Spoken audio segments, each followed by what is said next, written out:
Hello, good morning everyone. ANA Solar Shop po.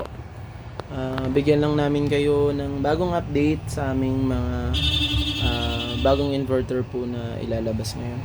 So now, itong inverter na to is 3.5 kilowatt 24 volts. So ayan po yung screen niya.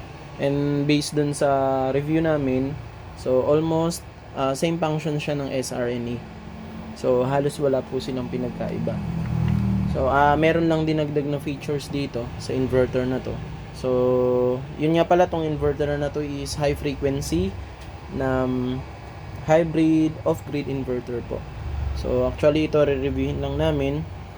So, para makita lang din po ng client namin kasi in-order po ito sa amin. So, ng isang set na po. So, pinartner siya sa LV Topsan na LiPo4 battery, 24100, 24 volts, 100 Ah.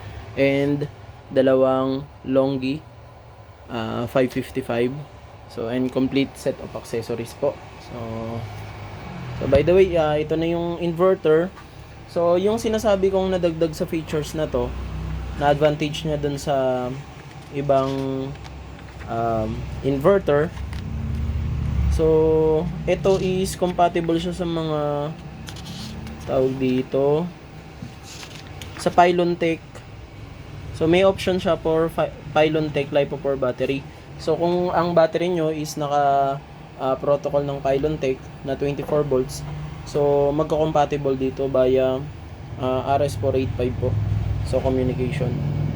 So yun po yung nakita kong magandang advantage nitong inverter na to.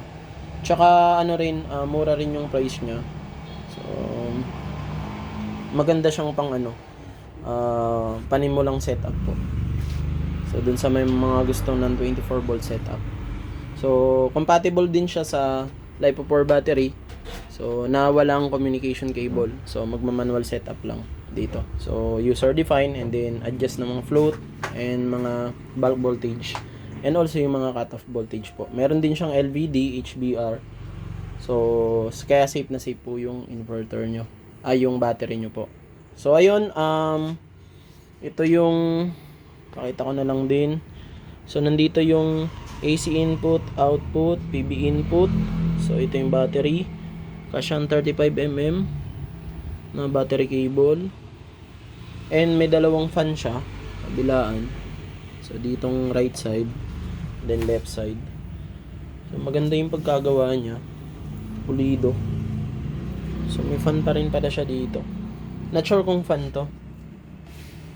So, parang exhaust lang niya dito. And then nandito pala yung fan niya sa ilalim. Itong part na to. So ayun, available to sa store namin.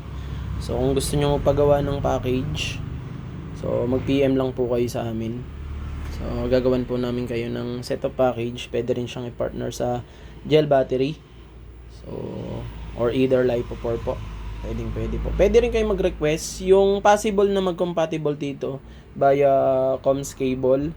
I think yung Leodar na 224 volts. Possible. So hindi ko pa natatry. Baka i-try ko pag mayroon na kami time magawa ng review. So pero dito sa LV Topsan, ayos pa yung performance niya based dun sa testing po namin. So ayun po, sa mga gustong mag-avail, mag-PM lang po sa amin. And sa mga gustong mag-DIY, PM lang din po sa amin. Bibigyan namin kayo ng guide and tuturuan namin kayo mag-set sa inverter, sa battery, and also dun sa mga connections nyo po. So ayun po, maraming salamat po. ANA Solar Shop.